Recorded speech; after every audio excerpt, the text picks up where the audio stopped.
What's up YouTube, Dale here from Zephyr, and today, back by popular demand, is an update post-ban list for Dark Worlds. Now this does involve the Fiendsmith engine. I will talk you through alternative options that you can play without the Fiendsmiths, but I feel that this is the strongest version of the deck in this current format for the pure fact that the Fiendsmiths just add so much more. Not to mention that Tract gives you abilities to discard your Dark World cards, but then Fiendsmiths just give you an additional option should your opponent constantly keep interacting with you, that you still lead yourself into this engine that is insanely powerful and gives you so much more grind game, it's unreal. So with all of that out of the way, please smash that like button, hit that notification bell, and subscribe so you don't miss out on any more upcoming content. I'll also show you a demo side deck at the end of the video so you have everything you need with as much understanding as possible behind the deck, whether you're going to be new to the deck or if you're just looking to take it to a local or higher environment, talk you through the best possible strategies. So starting off with the Dark World cards, like I've said in pretty much all of my profiles, this ratio does not change. You're always going to be playing free snow right now until it gets power crept, which I think is going to be very hard to do because this card just searches you out anything when it's discarded. We've then of course got free Genta, which in my opinion is the single most amazing card that we got as the most recent kind of support for the deck. Don't get it wrong, the other cards like Rainbow and of course the Grepher Fusion Monster are also insane, and of course Accession, but Genta just giving you direct access to the gates while setting up a Dark World in the graveyard, then being able to banish it to draw off the back of the Dark World you've just added, discarding that, triggering its effect, banishing the Genta to summon itself back to the board. It just has so much crazy synergy, it's unreal. And then you add the new Rainbow into the mix, you're getting an additional boss monster which acts exactly like the original Grepher, while also then being able to give you so much more advantage by searching you out, Grepher. Speaking of which, we are playing 2 Grepher. This is like the only one you don't need to be playing 3 of. It can get a little bit cloggy. It is great for going first and going second. And as a pseudo Dark World, I am still also playing the Visago the Destroyer. And the reason for that is with the Fiendsmith package, you can treat this as either the original Rainbow or of course Grepher to get you into either of your fusions and mainly give you an access to go into colourless going second. Now obviously if you're not playing the Fiendsmith engine with its most expensive cards, you can still play Sequence as it is really cheap. You just need a light Fiend to get into rotation. Whether that means you're playing Tract or not, again, is entirely up to your personal build. If you don't have access to any of the Fiendsmith engine whatsoever, then you'd cut out Visago completely. But the idea is that you can get it to the graveyard through the Fiendsmith engine, which then means that once it's in the graveyard, you can use Accession, which will give you direct access to either the Grepher Fusion or, of course, Rainbow, or technically, to give you colourless in order to blow up the board if you need to. So giving you the benefit of both, which is why I really like the card. It's a Fiend and a Dark, so you have even more synergy within the deck as well. And then for the rounding up of the Dark World cards, I am playing 1 silver and I'm main decking the 1 gold. I've kind of gone back to main decking the 1 gold, and the reason for that is silver is not so great going second. Like, his whole idea is that when you discard it, yes, you get a body to the board, but when your opponent discards it through their effect, which will of course be off of the back of Ceruli, you'll get the ability to rip 2 cards from your opponent's hand, or they get the ability to put 2 cards from their hand back to the bottom of the deck. And you could do that multiple times. Whereas what I quite like about gold is if I'm going second, it's one card that a lot of people do not expect in a Dark World deck. And if I do end up going second, what happens is every time I discard through my opponent's card effects, I then get to pop 2 cards on the field.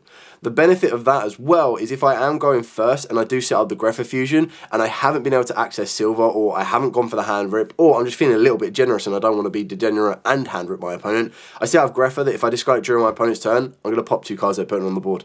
Anyway, it is completely an optional choice for you. You can take this out completely if you want to. Another one you can consider is Lucian, and the reason that you would consider Lucian is for the pure fact that with the Fiendsmith engine, you could start unlocking a bit more rank 6 options, which could be something like a mainly you're going to be going for the DDD High Wave King Caesar to give you a little bit of nib protection, but the other is I've kind of deterred away from Lucian a little bit more and I'm trying out gold.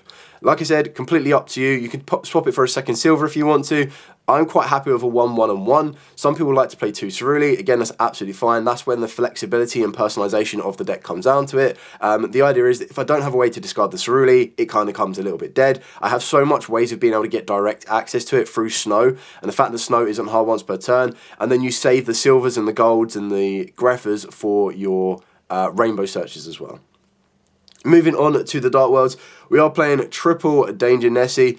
This alongside Mothman, which I'm currently again going back and forth between 2 and 3, are the best ones for the deck. Now the reason I say that is because if Danger Nessie resolves, great, you get the draw. If it doesn't resolve, you get to search out directly Mothman. So if your luck is kind of falling against you and you're not always resolving the dangers as much as you'd want to, you can always go for a Mothman and go, right, okay, well, if Mothman does get hit unsuccessfully, I get to draw a card and then I get to choose what card I want to discard, which can help me trigger my Dark World effects, which might be what I've been looking for anyway.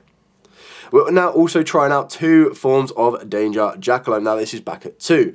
Now the reason that we're trying out Jackalope at 2 and we're not playing Snake, preview, the reason we're not playing Snake is, yes, Snake is a great additional body to the board, which is absolutely fine. However, we are not focusing on going down a huge lineup of links. Yes, it's great if I can get a light fiend to the board because then it gives me direct access to the sequence, but the other is all of my other dangers will technically do that anyway. If Jackalope fails to summon, I then just get a Mothman from the deck, which gives me more access to my rank 4 plays, which might be a little bit more consistent for you in order to get you to Daguerres, which Daguerres will allow you to draw 2 and ditch 2, meaning that you can trigger off your Dark World effects as well. The Nessie, of course, if it fails, it will then get you direct access to the Jackalope, so you're kind of working your way through to it anyway. And you'll also see that I've kind of cut out the Chupacabra and I've also cut out the Bigfoot. These are just cards I'm testing out at the moment. I don't want to rely heavily on the danger side of it because Droll is running around. It's one of the engines that I would even make smaller during the side deck, because when I'm side decking, if I know I'm going first, some of the dangers can be sacrificed, because if you do get hit with a Droll in this deck, it is very, very tricky. Now I am playing my pretty much natural tech of the Guardian, which I'll talk about a little bit more later on, as there is a bit of confusion between that and the Caliber Knight, but I'll talk about that a bit more. I'm then still also playing the one Salamander Catalyzer. I just personally feel this is one of the best versions of dangers for the deck because it's a Fiend, which is great synergy with Dark Worlds anyway.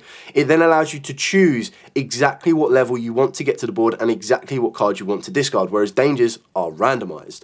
The downside of Salamander Catalyzer is you can't keep activating it and using it during the same turn. But the idea is that just being able to reveal the Catalyzer, I then get the ability to go, right, do I want my Rainbow Search or do I want my level 8 on the board? Do I want to get a level 4 of Salamander Catalyzer to unlock the ability to go into the Daguerres for me, and I can discard my Snow and trigger the Snow's effect to search. So it gives you loads of consistency in order to do that. It does then open up more rank 4 access with just a normal Summon Guardian and a reveal of the Salamander Catalyzer, and I just think it works perfectly fine. Speaking of my normal summon, so my normal summon right now is the Kokumiru Guardian. Now, I pretty much do this in all of my Dark World builds right now. A lot of people are a little bit confused as to why you don't play the Caliber Knight. Now, the Caliber Knight is a Dark Fiend, which instantly sounds, this is amazing, it fits in perfectly. However, the difference with the Caliber Knight, and I'll try and put a picture up on the screen for you as well so you can see it is mandatory. It is when a card effect is activated, you negate it. So there is no you can negate or anything like that. So it means you are forced to negate your own effect sometimes as well. Whereas with the Kokumiru Guardian, a lot of people's issue with it is that it kind of self-implodes during if it's left on the end board. Now the chances are you're either A, going to leave it on the end board because you've drawn into a second copy of it and you just reveal a second copy of it and it stays on the board and it still becomes a 1-for-1 nice trade negation. Or you're going to link it off in order to build your board once you've already set up the protection. The main protector or the main reason you're playing Guardian is you can go draw, standby phase, main phase, normal summon Guardian. That means that from that point on, if they try to ash you, if they try to draw you, you have a direct answer to it without needing to rely on something like Call by the Grave, which might be not so effective. If you do get more Kokumiru Guardians into rotation, they can also be very, very helpful for you as well, as we are playing Skuldred Cyrusia, so you can summon that down to the board and then get another one to the board if you need to. But remember, they will self-implode during the end phase unless you reveal either, I believe it's a rock, or a Kokumiru. So, absolutely fine. That's why I prefer to play Kokumiru Guardian. A lot of people do also consider that as a normal summon. The other options are Lava Golem, which we'll see preview in the side deck. And then, of course, on top of that, you also need to consider that people will play Ken and Gen. Absolutely fine with all of those. I've not got a problem with it. It's just one of the ones that, while Droll is still prominent in the format, like, until the day that Droll maybe gets banned, that's might be when I go back to Ken and Gen. But even then, the idea is that Ken and Gen can still struggle against Ash Blossoms, Imperms, Veilers, you name it. Whereas Guardian, yes, it can still be hit with an Imperm. Yes, it can still be hit with a Veiler. But more times than not, if your opponent is going to go Veiler, Imperm on a Kokumiru Guardian, it means they have another hand trap that they want to interact with you with, and then that's where a Nibiru might come into play, or that's where a Droll and Lockbird might come into play. Either that way or not, you've been able to burn 2 cards from your opponent's hand just to deal with a Kokumiru Guardian, so you've now done the trade of a 2-for-1 rather than a 1-for-1. Also going second, being able to go draw phase, standby phase, main phase, normal summon, Cocking Mirror Guardian, starts to put a bit of a protector against you and any of your opponent's pre-built effects. If they want to start activating maybe Malice cards or Detonator or anything like that, you could Cocking Mirror Guardian. Now obviously it's not going to be the greatest against Detonator because it can protect itself from being destroyed, but the idea is if you do end up going second against a Ryzeal board, then you're not going to know off straight away. Once they've built that board, you know they've got Ryzeals, you can either go normal summon Cocking Mirror Guardian and they need to interact with Cocking Mirror Guardian, and again you're trading a material for a negate. It then allows you to play an additional card. Like if I go normal summon Cocking Mirror Guardian and they've got 3 effects on Detonator, I activate the first thing, they trigger Detonator's effect to try and destroy a card on the board. I tribute off the Guardian. They then need to forcefully use a second material off of the back of the Detonator to make sure it doesn't die. So straight away, Detonator that had 3 materials now only has 1 material, and all I've done is normal summon Guardian and got another monster effect to the board. That's it. I still have 4 more cards to play with, which will allow me to extend my plays, and I only need to worry about 1 more Detonator effect rather than 2 more Detonator effects. Moving on to the Fiendsmith engine, of course we are playing 2 Engraver, 1 Lacrima and 1 Lurry, followed up by 3 Fiendsmith tracks. Now I'm not going to spend forever on Fiendsmith, we know why it's so good right now, we know why it's probably the best engine in the current game and the current meta, but the idea is the different benefit that the Fiendsmith will provide you rather than the pretty standard grind game-esque ability is that Tract gives you that ability to add a light fiend. Now the biggest downside is more times than not when you're activating Tract, you want to add Lurry and you want to discard said Lurry. But if you already have another way to get rid of Lurry, maybe you've got dangers or anything else like that, and you go, you know what, I actually just want to trigger my Snow early doors to get my Genta into play, and then make my plays build through there, you can very easily go, cool, Tract, add Lurry or add Lacrima, or even add your Engraver, then discard a darkworld being Snow, search out your card effect, and off you go from there. It's an insanely powerful engine. Yes, of course, playing the Tract version or Tract this high does run you into Draw a Lot Better a little bit more, but the idea is once you resolve this, even if you go Tract, add a Lurry, and they go Droll, you go, okay, fine, discard the Lurry, Lurry comes back, go into Requiem, Requiem goes into Lacrima, Lacrima sends you your Engraver, and then you're just building your board from there. Engraver comes back, that's your Link 2 into Sequence. You then even have the ability to use Sequence effect to get you into a Desiree, which then sets you up a targeted negate, or multiple negates off the back of just 1 Tract, and you've already been drolled. Not to mention the other 4 cards you might have in your hand, which will lead you into a normal summon, which can then be a Cocking Mirror Guardian to protect, which you would have done before you activate Tract. But the idea is you still have so much more to play with after that point anyway, that you're in a good position. And then for the remainder of the spells, we are playing 2 Gates of the Dark World. This is just my personal preference. I've said this in plenty of other builds right now. I don't mind playing 2. A lot of people are like, no, playing 2 is blasphemy. You shouldn't be playing 2. Personally, 2 is fine with me. I'm happy with it. It works for me. If people want to play 3, absolutely fine as well. I'm then playing the 1 Dark Corridor. Now, this is one of the ones that's kind of hit and miss, is a lot of people want to play at multiples. And when you play at multiples, that's fine because you'll see it more consistently. However, it's one of the ones that as you're drawing through the deck, which is why we play such a low spell count, you don't really want to be drawing into multiples of your hard once per turn spell effects. So 1 Corridor is fine, and the reason that we're only playing 1 is that technically I'm playing 2 more copies of it in a different form of a card. I've then got the 1 Accession, and then the other card that we are playing, of course, with Dark Corridor will be Triple Tactics Thrust, because this will act as technically a 4th and 5th copy of Tract. It acts as a 2nd and 3rd copy of Corridor, and it acts as a 2nd and 3rd copy of Talents. And the reason it is so good in a Dark World deck is that when you're giving your opponent a Ceruli, they are activating its effect. It's not optional, it's mandatory, it happens, it triggers their effects, you give them a monster, which means Thrust no longer becomes set a trap card, it becomes during your first turn, search out Triple Tactic Talents, and wait, my opponent has activated a monster effect during the main phase, I can either steal that monster or I can look at their hand. Looking at their hand can also be just as valuable. I wouldn't really go draw 2 unless your hand is that bad, but the other is looking at their hand gives you full knowledge of exactly what they may or may not be sending back to the deck, and then on top of that, it also gives you knowledge of what they're playing, and it also gives you knowledge of what might be fretful, and you get to cherry pick what you're sending back to the deck, which means that you can send back their starter that they've been trying to hold on to, and then when you're leaving them with 2 cards in hand, that's 1 silver away from them being able to play with their top deck. So that's it for the entire main deck. We're now going to show you the extra deck, and then I'll show you the side deck. So for the extra deck, of course, we do play the 1 Sequence. I'll just burn through the let's just burn through the Fiendsmith package. 1 Underworld, 1 Requiem, pretty standard on that one.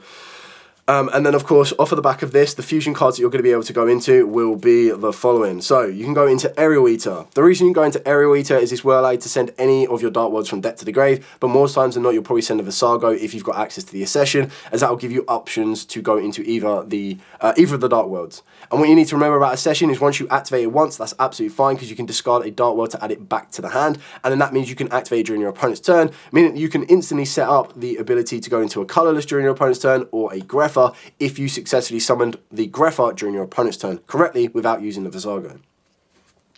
Of course, you've got your Desiree, pretty standard on that one. So you've got your Aggressor going second, you've got the Defender going first, you've got Defender going first. Now, the reason we're playing both of these is for the pure fact that you go, right, well, this comes off of a session, this comes off a sequence. So you can end with both of them, absolutely fine. We're then also playing the one Chaos Angel. Now, it can be a little bit tricky, but the idea is that any of your level 4 darks, which is Snow or Genta, plus your Fiendsmith, will then give you access to both protections off the back of Chaos Angel. Obviously, you're not going to be doing it during your opponent's turn so much, but going second, you activate Chaos Angel, you get the Banish, then obviously your monsters can't be destroyed by battle, which is insane, because you're just swinging with your big boss monsters anyway, and if they can't be destroyed by battle, it means that it's very tricky for them to be beaten over, and then everything else in between.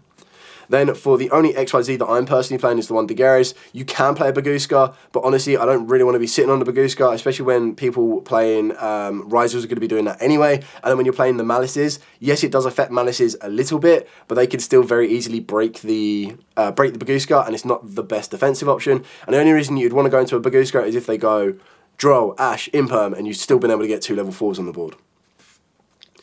We've then got, of course, got the one IP Masquerena into your SP Little Knight, pretty standard on that one. One Akashic Magician. I personally really like this, the fact that it doesn't target, and then the fact that it allows you to bounce back a danger. You just need to be very, very careful with the way you play this, because what you want to be doing is you want to be putting your Ceruli into the zone in front of the extra monster zone to your opponent's board, and you want to make sure you put a danger to the zone behind the Akashic. That's when you're going to get the most value out of it, because then when you link into the Akashic, it will bounce back the Ceruli to your hand and also bounce back the danger to your hand, so then you can use Ceruli again afterwards. The one Muckraker from the Underworld. Now, the reason I'm still playing this is I am still playing the Zelantis lock off of the back of the Skulldread. Now, again, this little engine is completely flexible. I would still advise you play the Muckraker, or Muckraker, who cares? Definitely advise you to be playing this card. This is one that's going to get everything ticking, because it also triggers off your Dark Worlds by discarding them. And then the benefit of this, and I've mentioned this in previous videos again, but I'll repeat it just so that everyone knows how the Zelantis combo works, is what you do is you go into Skulldread first at some point. You would have got your draws, you would have extended the monster to the board. That's half of what you need for the Muckraker itself. Then you'll turn the Skulldread into the Zelantis, and then you'd make your Muckraker below the Zelantis. You could technically do it above it if you want to, but you have to have gone a little bit more of an awkward way to do though. You put the Muckraker below the Zelantis. You then use Muckraker's effect to discard a card, locking you into Fiends. This would bring a Fiend back to the board. Now, as Zelantis makes you, as the player, bring back all of the cards, both on your board and your opponent's board, they can't come back to your opponent's board unless they are Fiends. So, if they're not playing a Fiend deck, what you do is you go into Zelantis, you then use Zelantis' effect to banish the entire board, which will banish everything. You are then only able to bring back Fiends. So you bring back the Muckraker, you bring back the one card that you summon back off the Muckraker, and usually, if you've been able to discard a silver or a gold, you're bringing that back to the board as well. So your board at the base minimum, after clearing your opponent's board off completely, will be a Muckraker on 1000 attack, hopefully with a silver or a gold at 2300, and then the one card that you brought back from the graveyard off of the back of the Muckraker, which would have been something like a Snow, because then what happens there is you go, cool, we will bounce said Snow back to the hand for a Rainbow, you will bounce the silver or the gold back to the hand for a Greffa, and straight away, you've already got 3k off of the Rainbow, you've got 27 off of the Greffa, and then of course you've got the 1000 off the Muckraker. You're not that far off. So one more activate effect of a danger, keeping in mind the danger won't summon, but if it does discard that gold or the silver, that will then hit the board. Just then allows you to move into the OTK, and that's before you even consider having maybe another Fiend on the board that can come back to your board in order to complete the OTK. It's a very, very last chance saloon option. It's one of the ones that if you've been able to play through quite a lot of interactions, you can lead into Zelantis, and a lot of people are like, what is happening? And then they start bringing their cards back and you go, yeah, no, I can't bring those back for you, bro. I'm Fiend locked, so you don't get anything back.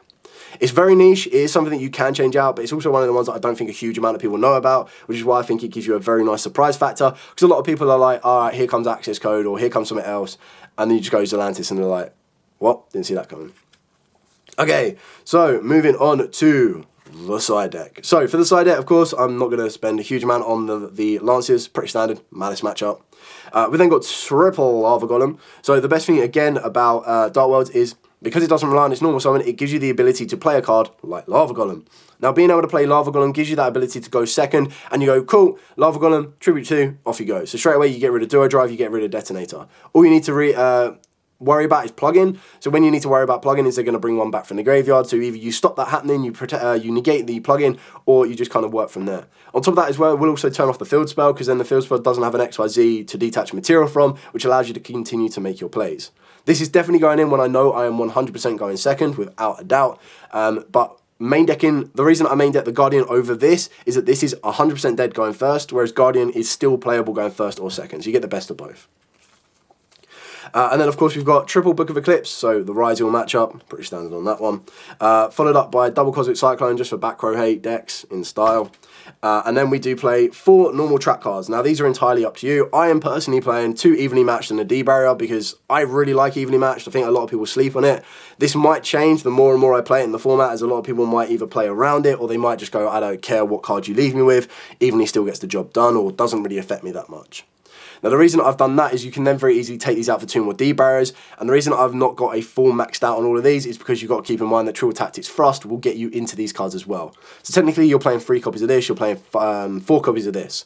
If you want to focus more so on D-barrier, then of course you'd play 3 D-barrier instead, and then you've got your Thrust, so you've got 5 accesses to your D-barrier. But then the last card that I am also playing that I will side in is the Virus Eradicator.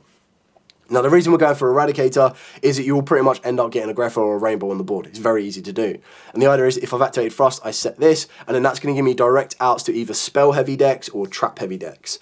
It is one of them options that's only going to come in with those particular decks in rotation. It can be quite good against a Yugioh matchup because they do have stuff like plug-in, and of course the field spell, but it's not the end of the world, as they do also want to play a lot of monsters. It can also help you deal with stuff like darkworld and no more. It can also help you deal with stuff like a Malice matchup, because then they will have the field spell. They can also have Silent Mining, and then you also need to worry about stuff like droplets and everything else in between.